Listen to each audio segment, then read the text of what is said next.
പ്രിയപ്പെട്ട സുഹൃത്തുക്കളെ, വയനാട് നമ്മുടെ എല്ലാവരുടെയും മനസ്സിനെ വല്ലാതെ മഥിച്ച ആ ദുരന്തം ഉണ്ടായിട്ട് ഇന്ന് 10 ദിവസം കഴിഞ്ഞിരിക്കുന്നു. ഏതാണ്ട് 400-ലധികം ആളുകൾ മരിച്ചു. ഏതാണ്ട് 150ഓളം ആളുകളുടെ മൃതദേഹങ്ങൾ ഇനിയും ലഭിക്കാനുണ്ട് എന്നുള്ള തരത്തിലാണ് വിവരങ്ങൾ വരുന്നത്. ഇത്രയേറെ ദുരിതപൂർണമായിട്ടുള്ള ഒരു അനുഭവം ഒരുപക്ഷെ പ്രളയകാലത്ത് പോലും നമ്മൾ അനുഭവിക്കേണ്ടി വന്നിട്ടുണ്ടോ എന്ന് ചോദിച്ചാൽ ഇല്ല എന്നായിരിക്കും മറുപടി. പ്രളയകാലത്ത് നമുക്കറിയാം, കേരളത്തിലൊട്ടാകെ 400-ലധികം ആളുകൾ മരിച്ചെങ്കിൽ ഇവിടെ വയനാട്ടിൽ 1-2 പഞ്ചായത്തുകളിൽ മാത്രമായിട്ടാണ് ഈ 400-ലധികം ആളുകൾ മരിച്ചത്. അവരനുഭവിച്ചിട്ടുള്ള അവിടെ മരണവുമായി ബന്ധപ്പെട്ടുള്ള ഹൃദയഭേദകമായിട്ടുള്ള കാഴ്ചകൾ ഇപ്പോഴും തിരച്ചിൽ നടക്കുമ്പോൾ ശരീരഭാഗങ്ങൾ കണ്ടുകിട്ടുന്ന അവസ്ഥ, അവിടെ ഉണ്ടായിട്ടുള്ള ഒരു ഡിവാസ്റ്റേഷൻ, ഒരു അതിന് കൃത്യമായിട്ടുള്ള മലയാളം എന്താണെന്ന് എനിക്കറിയില്ല. അതൊക്കെ തന്നെ നമ്മളിൽ വലിയ തോതിലുള്ള ബുദ്ധിമുട്ട്, വിഷമം ആണ് ഉണ്ടാക്കിയിട്ടുള്ളത്. കേരളത്തിലെ മനുഷ്യർ ഒരുപക്ഷെ ഇത്രയേറെ ദുഃഖിച്ച ഒരു സാഹചര്യം ഇതിനു മുമ്പ് ഉണ്ടായിട്ടുണ്ടോ എന്ന് നമുക്കറിയില്ല. സുഹൃത്തുക്കളെ, ആ വിഷയവുമായി ബന്ധപ്പെട്ടുകൊണ്ട് അതിൻ്റെ ഒരുപാട് തലങ്ങൾ ഇന്ന് സമൂഹത്തിൽ ചർച്ച ചെയ്യപ്പെടുന്നുണ്ട്. ഞാൻ തന്നെ ഏതാണ്ട് ഒരു 25ഓളം വീഡിയോകൾ പ്രതിപക്ഷം യൂട്യൂബ് ചാനലിലൂടെ ഇതിനകം ചെയ്തു കഴിഞ്ഞു. ഇനിയും വീഡിയോകൾ ചെയ്യാറുണ്ട്. അതിൻ്റെ വിവിധ വശങ്ങൾ, വിവിധ തലങ്ങളൊക്കെ ചർച്ച ചെയ്യപ്പെടുന്നുണ്ട്. അതിൻ്റെ വിശദാംശങ്ങളിലേക്ക് പോകാനല്ല ഞാനിവിടെ ഇന്ന് ശ്രമിക്കാൻ പോകും. സുഹൃത്തുക്കളെ, ഞാനിന്നിവിടെ ശ്രമിക്കാൻ പോകുന്നത് ഈ 400-ലധികം ആളുകൾ മരിച്ച ഈ സംഭവത്തിൽ ബഹുമാനപ്പെട്ട കേരള ഹൈക്കോടതി ഒരു ഇടപെടൽ നടത്തിയിരിക്കുന്നു. ആ ഇടപെടലിനെ കുറിച്ച് ഒന്ന് വിശദമായി എൻ്റെ പ്രേക്ഷകരുമായി ചർച്ച ചെയ്യാൻ വേണ്ടിയിട്ടാണ് ഞാൻ ഈ വീഡിയോയിലൂടെ ശ്രമിക്കാൻ. കേരളത്തിലെ പരമോന്നത നീതിപീഠമാണ് കേരളത്തിലെ ഹൈക്കോടതി. സ്വാഭാവികമായും ഇതുപോലൊരു വിഷയത്തിൽ ഹൈക്കോടതി ഇടപെടുമ്പോൾ അത് ചർച്ചയാവുക, ജനങ്ങളുടെ ഇടയിൽ ചർച്ചയാവുക സ്വാഭാവികമാണ്. പ്രത്യേകിച്ച് കേരള ഹൈക്കോടതി ഈ വിഷയത്തിൽ സ്വമേധയാ കേസെടുക്കുകയാണ് ചെയ്തിട്ടുള്ളത്. സുവോമോട്ടോ കേസെടുക്കുകയാണ് ഹൈക്കോടതി ചെയ്തിട്ടുള്ളത്. അപ്പോൾ സ്വാഭാവികമായും ഈ വിഷയവുമായി ബന്ധപ്പെട്ടുകൊണ്ട് എന്താണ് ഹൈക്കോടതിയുടെ ഇടപെടലിൻ്റെ അതിൻ്റെ ഇമ്പാക്റ്റ് എന്താണ്, അവരെന്താണ് ചെയ്യുന്നത്, അവർ ഗൗരവത്തിലാണോ ഈ വിഷയത്തിൽ ഇടപെട്ടിട്ടുള്ളത്, ഇതുപോലുള്ള വിഷയങ്ങൾ ഇനി ഉണ്ടാവാതിരിക്കുന്നതിന് അവരുടെ ഇടപെടൽ സഹായകരമാകുമോ എന്നൊക്കെയുള്ള ചർച്ചകൾ പൊതുമണ്ഡലത്തിൽ നടക്കും. എന്തായാലും കേരള ഹൈക്കോടതി സ്വമേധയാ കേസെടുക്കുക മാത്രമാണ് ചെയ്തിട്ടുള്ളത്. അതുകൊണ്ട് അതെങ്ങനെ അത് മുന്നോട്ട് പോകും, കോടതി നടപടിക്രമങ്ങൾ എങ്ങനെ മുന്നോട്ട് പോകും, എങ്ങനെ അത് കലാശിക്കും എന്നൊന്നും വിശദമായി പറയാൻ സമയമായിട്ടില്ല. പക്ഷേ കേരള ഹൈക്കോടതിയിൽ ഒരു ഡിവിഷൻ ബെഞ്ച്, 2 ന്യായാധിപന്മാർ, അവരുടെ പേര് ഞാൻ പറയുന്നില്ല, കാരണം പേര് പറഞ്ഞാൽ പിന്നെ കോടതി ലക്ഷ്യമാകും. എന്നുള്ളൊരു പേര് ഞാൻ പറയുന്നില്ല. കേരള ഹൈക്കോടതിയിൽ 2-അംഗ ബെഞ്ച് ഈ വിഷയവുമായി ബന്ധപ്പെട്ടുകൊണ്ട് ഈ കഴിഞ്ഞ ദിവസം ഒരു സ്വമേധയാ ഒരു കേസെടുക്കുകയുണ്ടായി. ആ കേസെടുത്ത ബഹുമാനപ്പെട്ട കേരള ഹൈക്കോടതി അതുമായി ബന്ധപ്പെട്ട് പറഞ്ഞ കാര്യങ്ങൾ പരിശോധിക്കുമ്പോൾ സാധാരണ ജനങ്ങളുടെ മനസ്സിലുണ്ടാകുന്ന ചില സംശയങ്ങൾ, ആ ജനങ്ങളുടെ ആ ജനങ്ങളിൽ ഒരുവൻ എന്നുള്ള നിലയിൽ എൻ്റെ പ്രേക്ഷകരുമായി ചർച്ച ചെയ്യാൻ വേണ്ടിയിട്ടാണ് ഞാൻ ഈ വീഡിയോയിലൂടെ ശ്രമിക്കാൻ പോകുന്നത്. നമുക്കറിയാമല്ലോ, കേരളത്തിലെ ഹൈക്കോടതി എന്ന് പറഞ്ഞാൽ ഏറ്റവും പരമോന്നത നീതിപീഠമാണ്. സ്വാഭാവികമായും ആ നീതിപീഠത്തിൻ്റെ ഇടപെടൽ ഇതുപോലൊരു മഹാദുരന്തവുമായി ബന്ധപ്പെട്ട് വരുമ്പോൾ ജനങ്ങൾ വളരെ ശ്രദ്ധയോടെ അത് വീക്ഷിക്കുക സ്വാഭാവികമാണ്. അപ്പോൾ അതിൻ്റെ ഭാഗമായിട്ടാണ് ജനങ്ങളിൽ ഒരുവൻ എന്നുള്ള നിലയിൽ ഞാനും ഈ വിഷയം ഒന്ന് പരിശോധിക്കാൻ വേണ്ടിയിട്ട് തയ്യാറായത്. സുഹൃത്തുക്കളെ, അത് പരിശോധിച്ചപ്പോൾ സത്യം പറഞ്ഞു കഴിഞ്ഞാൽ വളരെയേറെ ദുഃഖം തോന്നിപ്പോയി എന്ന് പറയാൻ എനിക്ക് യാതൊരു മടിയുമില്ല. തുടക്കത്തിൽ തന്നെ വളരെ ദയനീയമായി പോയി എൻ്റെ അനുഭവം എന്ന് തുടക്കത്തിൽ തന്നെ ഞാൻ പറയട്ടെ. 400 പേര് മരിച്ച ഒരു സംഭവം, ആ സംഭവത്തിൽ സ്വമേധയാ കോടതി കേസെടുക്കുമ്പോൾ വളരെ ഗൗരവമായി കോടതി ആ വിഷയത്തെ സമീപിക്കും എന്നാണല്ലോ പൊതുജനങ്ങൾ കരുതുക.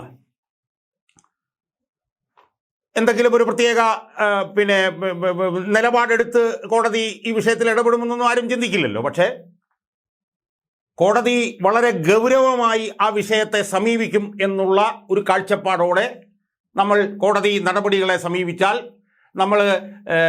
നമ്മൾ പരാജയപ്പെട്ടു പോകും എന്ന് പറയാനാണ് എനിക്ക് ആദ്യമായി ഇതുമായി ബന്ധപ്പെട്ട് എനിക്ക് നടത്താനുള്ള നിരീക്ഷണം. ആ ഡിവിഷൻ ബെഞ്ച് കുറേ കാര്യങ്ങളൊക്കെ പറഞ്ഞു. അത് വളരെ ചർവണമായി പോയി എന്നാണ് എനിക്ക് പറയാനുള്ളത്. ഇങ്ങനൊരു സംഭവം നടന്നപ്പോൾ ആ സംഭവത്തിൽ ഞങ്ങൾ കുറച്ച് കാര്യങ്ങൾ പറഞ്ഞു എന്ന് വരുത്തി വെക്കാൻ വേണ്ടി ഒരു കർമ്മം ചെയ്യുന്നത് പോലെയാണ് കോടതിയുടെ പരാമർശങ്ങൾ എനിക്ക് തോന്നിയത് എന്നുള്ളതാണ് എനിക്ക് ആദ്യമായി സൂചിപ്പിക്കാനുള്ളത്. രണ്ടാം ഭാഗത്ത് എനിക്ക് കുറച്ചുകൂടി വിമർശനങ്ങളുണ്ട്. ആ വിമർശനങ്ങളിലേക്ക് ഞാൻ പോകും. ആ പോകുന്നതിന് മുമ്പ് ഇതുമായി ബന്ധപ്പെട്ട് ബാർ ആൻഡ് ബെഞ്ച് എന്ന് പറയുന്ന വെബ്സൈറ്റിൽ വന്ന വിശദാംശങ്ങൾ ഞാൻ എൻ്റെ പ്രേക്ഷകരുടെ മുന്നിൽ ഒന്ന് അവതരിപ്പിക്കാൻ പോകും. The Kerala High Court on Friday stressed on the need to ensure a holistic approach in pursuing developmental activities so that the ecological balance is not disturbed and environmental disasters such as the recent Wayanad landslides do not ensue. അതായത് വികസന പ്രവർത്തനങ്ങൾ നടത്തുമ്പോൾ വളരെ സമഗ്രമായിട്ടുള്ള holistic ആയിട്ടുള്ള ഒരു കാഴ്ചപ്പാട് വേണം. അങ്ങനെയാണെങ്കിൽ മാത്രമേ പരിസ്ഥിതി സന്തുലിതാവസ്ഥ കൂടുതൽ ഈ പറഞ്ഞ പോലെ ഡിസ്റ്റർബ് ചെയ്യപ്പെടാതിരിക്കുകയും ഇതുപോലെയുള്ള പരിസ്ഥിതിപരമായിട്ടുള്ള വിനാശകരമായിട്ടുള്ള കാര്യങ്ങൾ നടക്കാതിരിക്കുകയും ചെയ്യൂ എന്നാണ് ബഹുമാനപ്പെട്ട കേരള ഹൈക്കോടതിയിലെ ഡിവിഷൻ ബെഞ്ച്. ഇതിലെന്താണ് സുഹൃത്തുക്കളെ പ്രത്യേകതയുള്ളത്? ഇതാണോ കേരള ഹൈക്കോടതി പോലൊരു ഹൈക്കോടതി 400 പേർ മരിച്ച ഒരു വലിയ ദുരന്തത്തെ സമീപിക്കുമ്പോൾ ഇതാണോ കേരള ഹൈക്കോടതി പറയേണ്ടത്? ഇത് കോളേജുകളിലും ഒക്കെ അധ്യാപകർ വന്ന് പഠിപ്പിക്കുമ്പോൾ അവർ പുസ്തകം നോക്കി വായിക്കുന്ന പോലെയാണ് ഇത് സാധാരണക്കാരായിട്ടുള്ള ജനങ്ങൾക്ക് തോന്നുക. വികസന പ്രവർത്തനങ്ങൾ നടത്തുമ്പോൾ അത് പരിസ്ഥിതി സന്തുലിതമായിരിക്കണം. ആ സന്തുലിതമല്ലെങ്കിൽ ഇതുപോലെയുള്ള പരിസ്ഥിതിപരമായിട്ടുള്ള ഡിസാസ്റ്ററുകൾ നടക്കും, ഇല്ലെങ്കിൽ ഇതുപോലുള്ള ഉരുൾപൊട്ടലാണ്. ഇതാണോ നമ്മൾ കേരളത്തിലെ ഹൈക്കോടതിയിൽ നിന്ന് നമ്മൾ പ്രതീക്ഷിക്കുന്നത്? പ്രത്യേകിച്ചും 400 പേര് മരിച്ച ഈ സംഭവത്തിൽ അതിൻ്റെ കുറച്ച് വിശദാംശങ്ങളിലേക്ക് എനിക്ക് പോകാനുണ്ട്. കോടതിയുമായി ബന്ധപ്പെട്ടുകൊണ്ട് ചില കാര്യങ്ങൾ എനിക്ക് സൂചിപ്പിക്കാനുണ്ട്. The court made the observation. Suo motu case എടുത്തപ്പോഴാണ് ഇത് പറഞ്ഞത്. അത് കഴിഞ്ഞിട്ട് ജഡ്ജിമാരുടെ പേര് പറയുന്നുണ്ട്. അത് ഞാൻ പറയുന്നില്ല, കാരണം അത് പറഞ്ഞു കഴിഞ്ഞാൽ പിന്നെ കോടതി ലക്ഷ്യത്തിലേക്ക് പോകും. അതുകൊണ്ട് പേര് ഞാൻ പറയുന്നില്ല. അവർ ജഡ്ജിമാർ പറഞ്ഞത്, today observed that A land slide is a classic example of what happens when the natural environments balance is disrupted. അതായത് കേരള ഹൈക്കോടതിയിലെ സീനിയർ ആയിട്ടുള്ള 2 ന്യായാധിപന്മാർ ഇങ്ങനെ ഇരുന്നിട്ട് പറയുകയാണ്. എന്താ പറയുന്നത്? അതായത് പരിസ്ഥിതിയുടെ സ്വാഭാവികമായിട്ടുള്ള സന്തുലിതാവസ്ഥ, അതിൽ ഈ പറഞ്ഞ പോലെ ഡിസ്റപ്ഷൻ, അതിൽ തടസ്സങ്ങൾ ഉണ്ടാകുമ്പോഴാണ് ഉരുൾപൊട്ടൽ ഉണ്ടാവുക. ഇത് കേരള ഹൈക്കോടതിയിലെ ജഡ്ജിമാരുമല്ല നമ്മളെ പറഞ്ഞ് ബോധ്യമാക്കേണ്ടതുണ്ടോ സുഹൃത്തുക്കളെ? ഇത് സാധാരണ ഒരു പരിസ്ഥിതി അവബോധമുള്ള ഒരാൾക്ക് അറിയാവുന്ന കാര്യമാണ്. കേരള ഹൈക്കോടതിയിലെ ജഡ്ജിമാരിരുന്ന് ഇങ്ങനെ പറയുന്നത്. എന്നിട്ട് ദ കോർട്ട് ഫ്ലാഗ്ഡ്, എന്നിട്ട് അടുത്തത് എന്താണ്? അടുത്ത നോക്കിക്കോണം. The court flagged concern over the lack of state wide assessments in the stability in the suitability of mining, quarrying infrastructure. അതായത് court flagged concern over the lack of state wide assessments on the suitability of areas for mining, quarrying infrastructure, development, etc. The court highlighted the improper assessments can lead to disaster-like situations. ഇത് എന്താണിത്? ഇത് class എടുക്കുകയാണോ ജഡ്ജിമാരിരുന്നുകൊണ്ട്? 400 പേര് മരിച്ചുപോയ ഒരു സംഭവം നടന്നു കഴിയുമ്പോഴത്തേക്കും ഹൈക്കോടതിയിലെ 2 ന്യായാധിപന്മാരിരുന്നിട്ട് ഇതെന്താ പഠന കോളേജിലെ ക്ലാസ് വല്ലതാണോ ഇത്? The court highlighted improper assessments can lead to disaster. ഇത് 400-ലധികം ആളുകൾ മരിച്ചിരിക്കുകയാണ് ഇവിടെ. 100 ചില്ലാന ആളുകൾ ഇനിയും കിട്ടാനുണ്ട്. എന്നിട്ട് അടുത്ത ഭാഗം കോടതി എന്താ പറയുന്നതെന്നറിയാമോ? അടുത്ത ഭാഗം കോടതി പറയുന്നത്, when you are talking about availability of a resource and you remove such things from nature, അതായത് വിഭവത്തിൻ്റെ ലഭ്യതയെക്കുറിച്ച് പറയുകയും ആ വിഭവം നിങ്ങൾ പ്രകൃതിയിൽ നിന്ന് എടുക്കുകയും ചെയ്യുമ്പോൾ the ecological balance is disturbed. Ecological ബാലൻസിൽ, അതായത് പരിസ്ഥിതി സന്തുലിതാവസ്ഥയിൽ ഡിസ്റപ്ഷൻ, തടസ്സങ്ങൾ ഉണ്ടാകുന്നു. Landslide is a classic example. You create pockets of holes which can then lead to such incidents. അതായത് തുളകൾ ഉണ്ടാക്കുന്നു, അത് അത്തരം സംഭവങ്ങളിലേക്ക് മാറുന്നു. A holistic approach is very much needed to check the social economy and ecological impact of such activities, the court said. കോടതി പിന്നെ class എടുക്കുകയാണ്. ബഹുമാനപ്പെട്ട കോടതിയുടെ ഒരു പൊതുപ്രവർത്തകൻ എന്നുള്ള നിലയിൽ എനിക്ക് സൂചിപ്പിക്കാനുള്ളത്, ഇത്തരത്തിലുള്ള ഈ അതിഭീകരമായിട്ടുള്ള ഈ ഉരുൾപൊട്ടലും മണ്ണിടിച്ചിലും വയനാട് എങ്ങനെയാണ് സംഭവിച്ചതെന്നുള്ളത് മനസ്സിലാക്കാൻ കോടതി ഗൗരവമായൊരു ശ്രമം നടത്തിയിട്ടുണ്ടോ? ഞാൻ ചോദിക്കുകയാണ്. ഒരു സാധാരണക്കാരൻ എന്നുള്ള നിലയിൽ ചോദിക്കുക. അവിടെ എന്താ നടന്നതെന്ന് കോടതി മനസ്സിലാക്കിയിട്ടുണ്ടോ? ബഹുമാനപ്പെട്ട കോടതി അവിടെ അതിതീവ്രമായിട്ടുള്ള മഴ അവിടെ പെയ്തു. അപ്പം അതിൻ്റെ കണ്ട മുമ്പിൽ കണക്കുകൾ ഇരിക്കുകയാണ്. ഈ ഉരുൾപൊട്ടൽ നടക്കുന്നതിന് തലേ ദിവസം വയനാട്ടിലെ 32 കേന്ദ്രങ്ങളിലെ മഴയുടെ കണക്ക് എൻ്റെ മുന്നിൽ ഇരിക്കുകയാണ് ബഹുമാനപ്പെട്ട ഹൈക്കോടതി. ആ 32 ഇത് എൻ്റെ കയ്യിലിരിക്കുകയാണ്. അതിൽ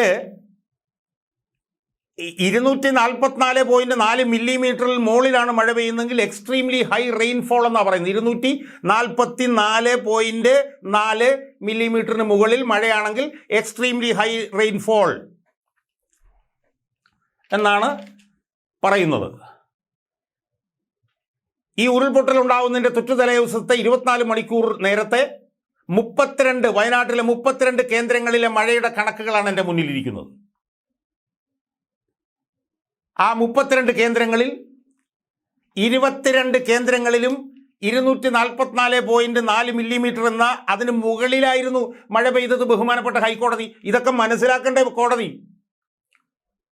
32 സ്ഥലത്തിൽ 8 സ്ഥലം ഉൾപ്പെടെ ഒഴിച്ച് 24 സ്ഥലങ്ങളിലും 244.4 എന്ന് പറഞ്ഞിട്ടുള്ള എക്സ്ട്രീംലി ഹൈ റെയിൻഫോളിന് മുകളിൽ ഉള്ള റെയിൻഫോൾ ആണ് ഉണ്ടായത്. അതിൽ 8 സ്ഥലങ്ങളിൽ 300-നും 409-നും ഇടയ്ക്കാണ് റെയിൻഫോൾ. എക്സ്ട്രീംലി അതായത് എക്സ്ട്രീംലി ഹൈ റെയിൻഫോൾ ഏറ്റവും മുകളിൽ 409 മുതൽ 312 മുതൽ 409 വരെ മില്ലിമീറ്റർ സ്ഥലത്ത് മഴ പെയ്തിരിക്കുന്നു 8 സ്ഥലത്ത്. അപ്പം അത്രയ്ക്ക് അതിതീവ്രമായിട്ടുള്ള മഴ അവിടെ പെയ്തു. എപ്പോൾ പെയ്തു? ഉരുൾപൊട്ടുന്നതിൻ്റെ തലേ ദിവസത്തെ 24 മണിക്കൂറിൽ. അത് വന്ന് വീണത് എവിടെയാണ്? അത് വന്ന് വീണത് അതിദുർബലമായിട്ടുള്ള ഒരു ചെരിവ് പ്രദേശത്ത്, 30 സെന്റിമീറ്റർ 40 സെന്റിമീറ്ററും ഒക്കെ ചെരിവുള്ള പ്രദേശത്ത്. അവിടെ ഭൂമി മുഴുവൻ തരം മാറ്റിയിരിക്കുകയാണ് ബഹുമാനപ്പെട്ട കോടതി. മനുഷ്യരവിടെ ഭൂമി മുഴുവൻ തരം മാറ്റിയിരിക്കുകയാണ്. അവിടെ അനധികൃതമായിട്ടുള്ള പാറമടകൾ ഉപയോഗിക്കാത്തതും ഉപയോഗിക്കാത്ത പാറമടകളിൽ മുഴുവൻ വെള്ളം കെട്ടിക്കിടക്കുകയാണ് ബഹുമാനപ്പെട്ട കോടതി. അവിടെ അതിഭീകരമായി റിസോർട്ടുകൾ ഉണ്ടാക്കിയിരിക്കുന്നു കോടതി. വൈത്തിരി എന്ന് പറഞ്ഞൊരു പഞ്ചായത്തിൽ തന്നെ ഏതാണ്ട് 500 മുതൽ 5000 വരെ റിസോർട്ടുകൾ ഉണ്ടെന്നാണ് ഇപ്പം കണക്കുകൾ പുറത്തു വന്നുകൊണ്ടിരിക്കുന്നത്. കോടതി ഇതൊക്കെ മനസ്സിലാക്കണ്ടേ? 500 മുതൽ 5000 വരെ റിസോർട്ടുകൾ ഒരു പഞ്ചായത്തിൽ അതിനുവേണ്ടി പൈലടിക്കുന്നു. അവിടെ സ്വിമ്മിംഗ് പൂളുകൾ ഉണ്ടാക്കുന്നു. ആ നിലയിൽ അതിഭീകരമായിട്ടുള്ള മനുഷ്യൻ്റെ ഇടപെടൽ ആണ് ഫലത്തിൽ ഈ 400-ലധികം ആളുകളുടെ മരണത്തിന് ഇടയാക്കിയത് എന്നുള്ള സാധാരണക്കാരന് മനസ്സിലാകാവുന്ന ഒരു കാര്യം എന്തുകൊണ്ട് ബഹുമാനപ്പെട്ട ഹൈക്കോടതിയിലെ ഉന്നതരായിട്ടുള്ള ന്യായാധിപന്മാർക്ക് മനസ്സിലാവുന്നില്ല? ഇതെല്ലാം പൊതുമണ്ഡലത്തിലുള്ള കണക്കുകളല്ലേ? മനുഷ്യൻ്റെ ഇടപെടൽ കൊണ്ടാണ് ഇതിൻ്റെ പ്രത്യാഘാതം ഇത്ര ഗുരുതരമായത് എന്നെന്തുകൊണ്ട് കോടതിക്ക് മനസ്സിലാക്കാൻ പറ്റാതെ പോയി? ഈ ഉരുൾപൊട്ടലും ഈ മരണവും ഉണ്ടായി 10 ദിവസം കഴിഞ്ഞിട്ടാണല്ലോ കോടതി കേസെടുക്കുന്നത്. അതിനുള്ളിൽ എത്രയോ റിപ്പോർട്ടുകൾ വന്നു. ബഹുമാനപ്പെട്ട കോടതിയെ ഞാനൊരു റിപ്പോർട്ട് കാണിക്കുകയാണ്.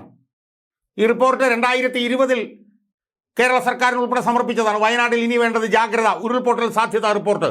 ബഹുമാനപ്പെട്ട കോടതിയിലെ ന്യായാധിപന്മാർ ഇതൊക്കെ ഒന്ന് വായിച്ചു നോക്കണം.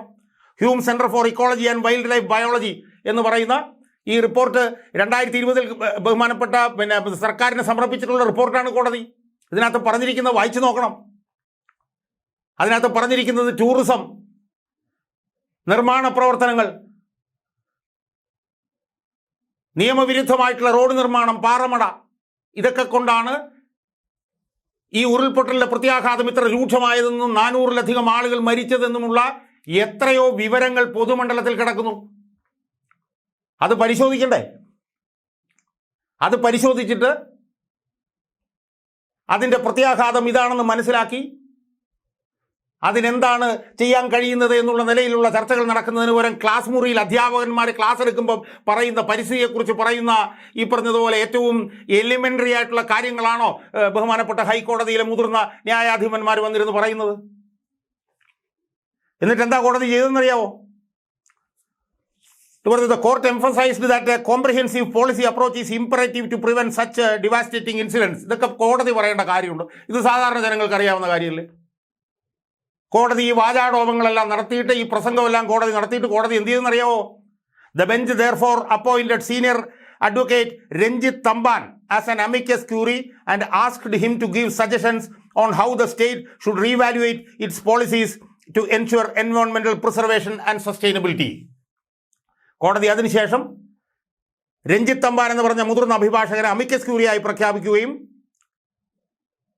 പരിസ്ഥിതി നിലനിർത്താനും അതിൻ്റെ സന്തുലിതാവസ്ഥ ഉറപ്പാക്കാനും വേണ്ടിയിട്ടുള്ള നയങ്ങൾ എങ്ങനെ പുനഃപരിശോധിക്കണമെന്നുള്ളത് സംബന്ധിച്ച് നിർദ്ദേശങ്ങൾ നൽകാൻ ആവശ്യപ്പെടുകയും ചെയ്തു. The court said that the amicus curiae has to thoroughly study all relevant legislation to fully understand the policies around mitigating national environmental disasters and ensuring ecological balance. അതായത് പരിസ്ഥിതി തകർച്ചയും പരിസ്ഥിതിപരമായിട്ടുള്ള സന്തുലിതാവസ്ഥയെ നിലനിർത്താനാവശ്യമായിട്ടുള്ള അത് തടയുന്നതിനാവശ്യമായിട്ടുള്ള പരിസ്ഥിതിയിൽ ഇത്തരം പരിസ്ഥിതി ദുരന്തങ്ങൾ തടയുന്നതിനാവശ്യമായിട്ടുള്ള എല്ലാ നിയമങ്ങളും പരിശോധിച്ചുകൊണ്ട് കോടതിയെ ഇത് അറിയിക്കണം എന്നാവശ്യപ്പെട്ടുകൊണ്ട് കോടതി അമിക്കസ് ക്യൂറിയായി ആരെ നിയമിച്ചു? രഞ്ജിത്ത് തമ്പാൻ എന്ന് പറയുന്ന ഒരു മുതിർന്ന അഭിഭാഷകനെ നിയമിച്ചു. ബഹുമാനപ്പെട്ട കോടതിയോട് വളരെ വിനയത്തോടുകൂടി പറയാനുള്ളത്, ഈ നിയമനം കോടതിയുടെ വിശ്വാസ്യതയും കോടതിയുടെ ഇംപാർഷ്യാലിറ്റിയെയും ജനങ്ങളുടെ മുമ്പിൽ വളരെ ദോഷകരമായി ബാധിക്കും എന്നുള്ളതാണ്. അത് കോടതി ഒന്നും മനസ്സിലാക്കണം. അപ്പം ഞാൻ നോക്കുകയായിരുന്നു എന്തായിരുന്നു അമിക്കസ് ക്യൂറി എന്ന് പറഞ്ഞാൽ. ആൻ അമിക്കസ് ക്യൂറി എൻ്റെ ഫ്രണ്ട് ഓഫ് ദ കോർട്ട് എന്നാണ് പറഞ്ഞത്. ഫ്രണ്ട് ഓഫ് ദ കോർട്ട്, അത് കോടതിയുടെ സുഹൃത്ത്. Is an individual or organisation that is not a party to a legal case but that is permitted to assist a court by offering information, expertise or insight that has a bearing on the issues in the case.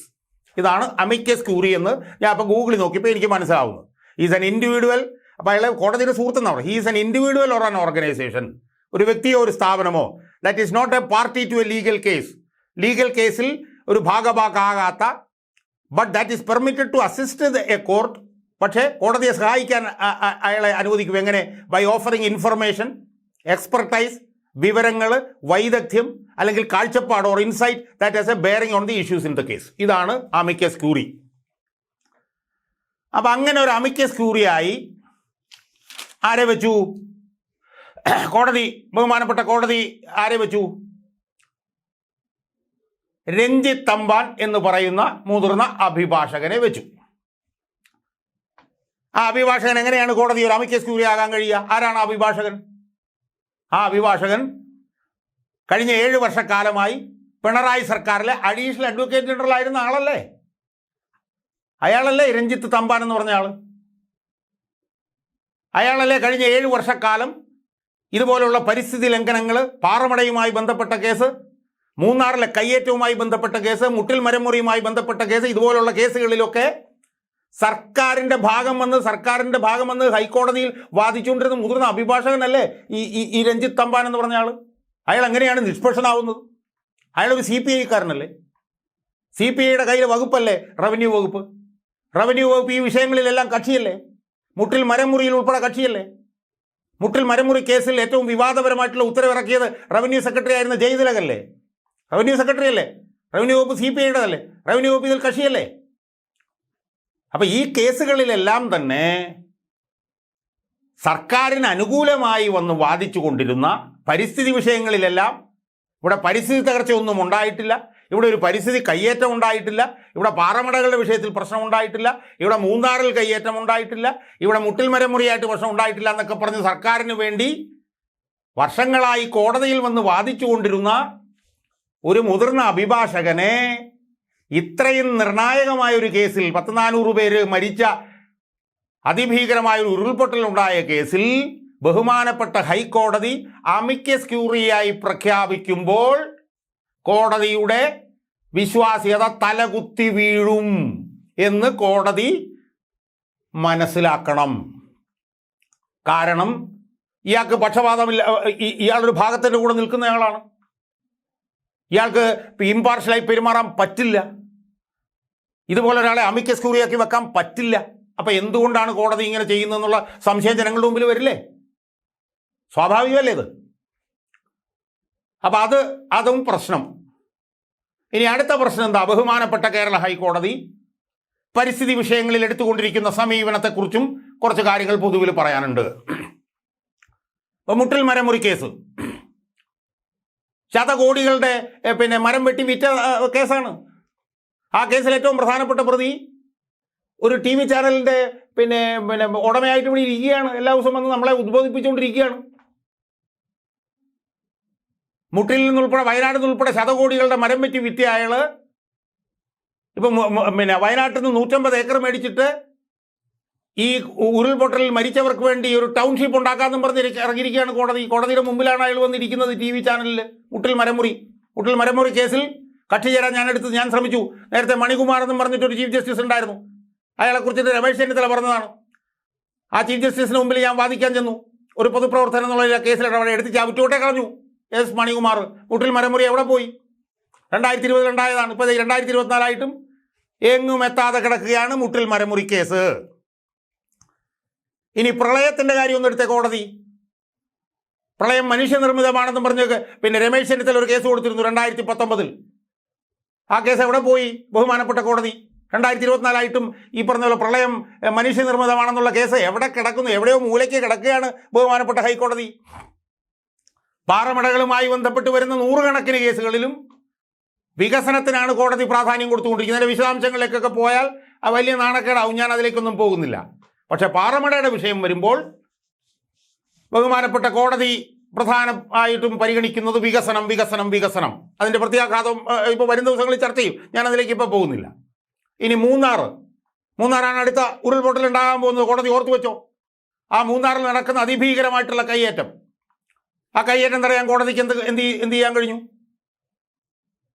ഏതാണ്ട് ഒരു മാസത്തിന് മുമ്പ് കേരള ഹൈക്കോടതിയുടെ ഒരു division bench ഭയങ്കര ബലം പിടിച്ചിട്ട് CBI ഞങ്ങൾ കൊണ്ടുവരും, അത് ചെയ്യും, ഇത് ചെയ്യും എന്നൊക്കെ പറഞ്ഞിട്ട് വലിയ വർത്താനം പറയുന്നുണ്ടായിരുന്നു. ഇപ്പോൾ അതിൽ നിന്ന് വിട്ടു. ഇപ്പം അതിനെക്കുറിച്ചും കേൾക്കാനില്ല. അപ്പം എനിക്ക് ബഹുമാനപ്പെട്ട കോടതിയോട് ചോദിക്കാനുള്ളത്, പരിസ്ഥിതി വിഷയങ്ങളിൽ കോടതിയുടെ നിലപാടെന്താ? പാറമടയുടെ വിഷയങ്ങളിൽ നിലപാടെന്താ? പ്രളയത്തിൻ്റെ വിഷയത്തിൽ നിലപാടെന്താ? മൂന്നാർ കയ്യേറ്റത്തിൻ്റെ വിഷയത്തിൽ നിലപാടെന്താ? മുട്ടിൽ മരമുറി കേസിൻ്റെ കാര്യത്തിൽ നിലപാടെന്താ? ഈ കാര്യങ്ങളിലൊന്നും തന്നെ ഇത്തരം പരിസ്ഥിതിക്കെതിരായിട്ടുള്ള കയ്യേറ്റങ്ങൾ കുഴപ്പങ്ങൾ ഉണ്ടാക്കുമെന്നുള്ളത് കൊണ്ട് അത് തടയണമെന്നുള്ള നിലയിലുള്ള ഒരു സമീപനവും കേരള ഹൈക്കോടതിയിൽ നിന്ന് ഇതുവരെ ഉണ്ടായിട്ടില്ല എന്നുള്ളത് ഏറ്റവും ഖേദകരവും ഏറ്റവും ദയനീയവുമാണ് എന്ന് പറയാൻ ഞാൻ ആഗ്രഹിക്കുക. അതിന് മുകളിലാണ് അതിതീവ്ര മഴയും കാലാവസ്ഥ വ്യതിയാനവും ഇതൊക്കെ ചക്രവാത ചുഴിയും മേഘവിസ്ഫോടനമൊക്കെ ഉണ്ടായെങ്കിലും അതിൻ്റെ പ്രത്യാഘാതം ഇത്ര ഭീകരമാവുകയും ഒരു പ്രദേശം മുഴുവൻ ഒഴുകിപ്പോവുകയും ചെയ്യാനുള്ള കാരണം മനുഷ്യൻ്റെ ഇടപെടലാണെന്നുള്ളത് സംബന്ധിച്ച് ഒട്ടനവധി തെളിവുകൾ നമ്മുടെ മുന്നിൽ വന്നിട്ടും അതൊന്നും പരിശോധിക്കാൻ തയ്യാറാവാതെ ഉപരിപ്ലവകരമായിട്ടുള്ള ഈ പറഞ്ഞ പോലെ വളരെ പൊതുവിലുള്ള വളരെ ജനറലൈസ്ഡ് ആയിട്ടുള്ള വളരെ സൂപ്പർഫിഷ്യൽ ആയിട്ടുള്ള ചില വർത്തമാനങ്ങളൊക്കെ അവിടെ ഇവിടെയും പറഞ്ഞതിന് ശേഷം സർക്കാരിൻ്റെ കയ്യേറ്റങ്ങൾക്ക് ഒപ്പം നിൽക്കുന്ന, സർക്കാരിനെ എല്ലാ കാര്യത്തിലും ന്യായീകരിക്കുന്ന CPI ഭരിക്കുന്ന റവന്യൂ വകുപ്പിൻ്റെ പ്രതിനിധിയായിട്ടുള്ള 7 വർഷക്കാലം അഡീഷണൽ അഡ്വക്കേറ്റ് ജനറലായി നിന്നുകൊണ്ട് സർക്കാരിൻ്റെ എല്ലാ കയ്യേറ്റങ്ങളെയും കോടതികളിൽ ന്യായീകരിച്ച ഒരാളെ അമിക്കസ് ക്യൂറിയായിട്ട് വെച്ചിട്ട് അയാളോട് ഇതൊക്കെ പഠിക്കാൻ ഹൈക്കോടതി പറയുമ്പോൾ സെന്റിനൽ ഇൻ ദ ക്യൂ വൈവ് എന്ന് പറയുന്ന കോടതി, watchful guardian of the fundamental rights of the people, അതായത് ജനങ്ങളുടെ മൗലികാവകാശം സംരക്ഷിക്കുന്ന വാച്ച്ഫുൾ ആയിട്ടുള്ള ഗാർഡിയൻ എന്ന് പറഞ്ഞ ഹൈക്കോടതിയുടെ വിശ്വാസ്യത എവിടെ ചെന്ന് അവസാനിക്കും എന്ന് ബഹുമാനപ്പെട്ട ഹൈക്കോടതി വളരെ ഗൗരവതരമായി അതിനെക്കുറിച്ച് ആലോചിക്കണം എന്നാണ് എനിക്ക് സൂചിപ്പിക്കാനുള്ളത്.